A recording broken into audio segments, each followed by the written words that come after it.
Bismillahirrahmanirrahim. Assalamualaikum warahmatullahi ta'ala wabarakatuh. Una sa lahat, hirap pong sundan yung mga speeches kanina. Bigat at malalakas po yung mga boses nila. Ako po si Mus Fidasan, Director sa isang institute sa Ateneo de Davao University.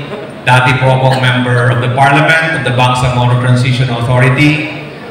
Dati din po akong commissioner. Kami po yung gumawa ng Bangsamoro Basic Law na naging Bangsamoro Organic Law na bumuo ng BARM, Bangsamoro Autonomous Region in Muslim Mindanao. Masakit po sa amin mga taga-BARM ang nangyari. Yung father, yung tao po na nagbigay sa amin ng totoong otonomiya ay nasa ibang bansa. Kinidnap siya, dinala siya sa Dahig. Ngayon, wala kang makitang BARM leader, no? Bangsamoro leader na nakaupo na nagsasabing pauwiin si Tatay Digong. Masaya po kami, nakita ko yung mga kasamahan nating mga Maranao, mga Sama, mga Tausug, mga Maguindanao, at may mga Iranon na nandito ngayon. Sila po yung tunay na mga Bangsamoro. Mga kapatid nating mga MNLF at MILF. Ngayon, hindi lang sila nakapagsalita openly, but somehow, alam po natin na ang gusto nila ay Marcos resign. So, para po hindi mawala yung thoughts ng aking mensahe, babasahin ko lang po muna itong ginawa naming maliit na message from the Muslim Filipinos and the residents of the Bangsamoro. So on behalf of Muslim Filipinos and the Bangsamoro people, we stand in firm solidarity with the Save the Philippines coalition. For decades, we in Mindanao have known the bitter taste of injustice, the pain of stolen sovereignty, and the struggle for our right to self-determination against a system that has often marginalized us. We recognize the same patterns of abuse, deception, and impunity now gripping the entire nation under the leadership of President Bongbong Marcos Jr. While I was listening to Attorney Vic Rodriguez, naalala ko po ang 2022 elections. Through the different parallel groups, we carried the banner of the unity for Marcos Jr. and Sara Duterte across every island of the nation. Like you, we believed in the cause. We were the foot soldiers of the unity team, fueled by a shared vision. But just months after their victory, we discovered a painful truth. What Attorney Vic Rodriguez shared this afternoon ay hindi po pang politika lamang. This is the sad reality.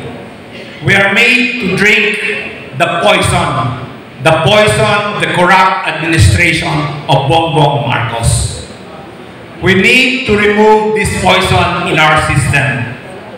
What we discussed this afternoon until this evening can no longer be ignored by the Filipino people, can no longer be ignored by the men in uniform, the PNP and the AFP. We can no longer ignore this. Again, this is not merely a political crisis. It is a moral collapse that deepens the suffering of all Filipinos. Nakita na po natin sa bagyo, sa lindol, ano ang nangyari sa ating mga kababayan. But we in Mindanao, we have endured enough. We stood against all odds. Our struggle for justice and self-determination has taught us that silence in the face of tyranny is not an option. Therefore, our call is clear and demands immediate action.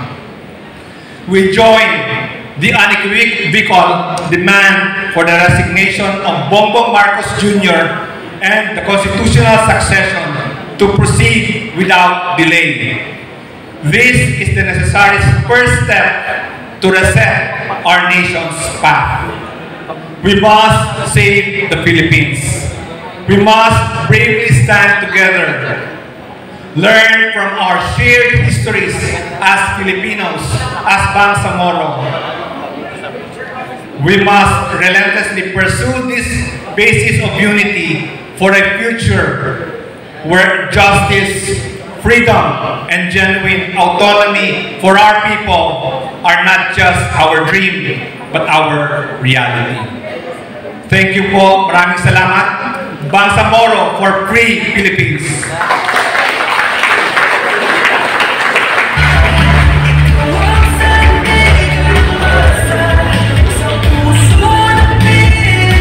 Thank you po.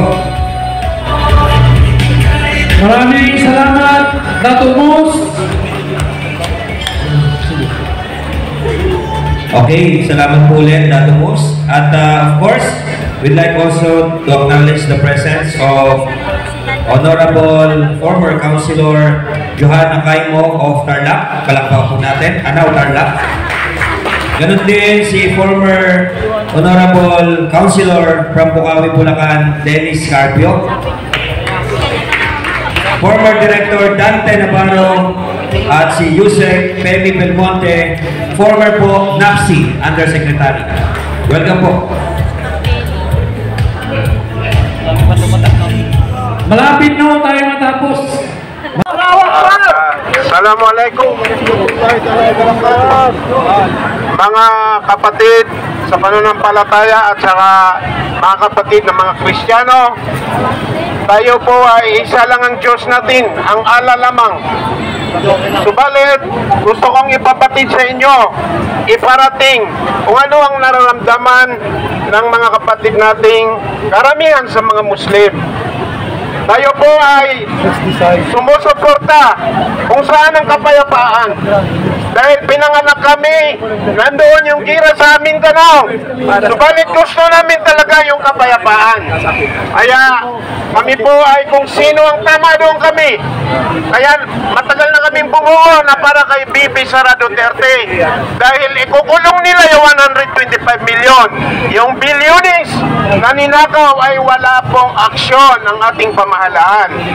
Kung totoo po, walang pinsan, walang kapatid, walang kamag-anak, ikulong niyo po para maniwala sa inyo ang taong bayan. Kaya mga kapatid, Christian man o Muslim o lumad, o anumang tribo, dapat magkaisa tayo. Wala na po tayong hinihintay. Nag-expose na si Saldico at saka yung atin niya. Wala akong alam na hintay pa natin. Magkaisa na po tayo. Panawagan natin sa pamahalaan na ito. Doon po tayo sa tama kung anong gagawin natin. Alam yan ng mga kapulisan. Hindi po tayo dapat matakot. Mag-ibaka tayo mga kababayan.